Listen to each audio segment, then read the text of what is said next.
গরমের তীব্রতা কিন্তু আমরা কম পেয়েছি। রংপুর আবহাওয়া কার্যালয়ের তাপমাত্রা রেকর্ড হয়েছে 36.1 থেকে মাঝারি ধরনের তাপপ্রবাহ রংপুর অঞ্চলের উপর দিয়ে বয়ে যেতে পারে। আচ্ছা, আপনারা নিশ্চয়ই অবগত আছেন যে আমাদের সারা বাংলাদেশ মানে অতি উচ্চ তাপপ্রবাহ চলছে, এক্সেপ্ট রংপুর ব্যতীত। গত 3 দিনে, যেমন গত কালকের আগের 2 দিনে রংপুরের সর্বোচ্চ তাপমাত্রা আমরা রেকর্ড করেছি 35.0, আর গতকালকে পাইছি কিন্তু 33.0।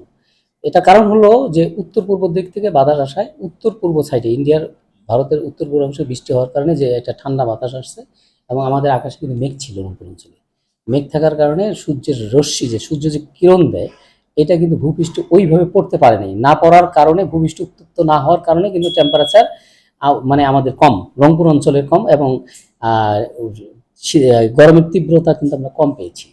তবে আজকে আমরা দুপুর 3টায় রংপুর আবহাওয়া কার্যালয়ের তাপমাত্রা রেকর্ড হয়েছে 36.1, যাহা মৃদু তাপপ্রবাহ বলি আমরা আবহাওয়ার ভাষায়।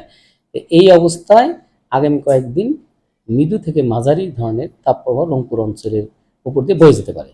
আর আপাতত বৃষ্টির তেমন কোনো সম্ভাবনা নাই, যেহেতু আকাশে মেঘ নেই, মেঘমুক্ত। মেঘ যদিও আছে এবং উচ্চ মেঘ আছে, এই মেঘের তো বৃষ্টি হবে না, মেঘ আসলে হয়তো বৃষ্টির সম্ভাবনা। মোটামুটি দেখা যাচ্ছে যে আপাতত এরকম কোনো সম্ভাবনা নেই। তবে আপনার অন্য অঞ্চলে দক্ষিণবঙ্গে বৃষ্টির পূর্বাভাস আমরা দেখেছি। জলবায়ুর পরিবর্তন, ভূপৃষ্ঠ উত্তপ্ত হয়ে যাচ্ছে, মানে বিভিন্ন এনভায়রনমেন্ট, লিনিনো একটা শব্দ আপনারা শুনেছেন, এই কারণগুলোই কাজ করতেছে।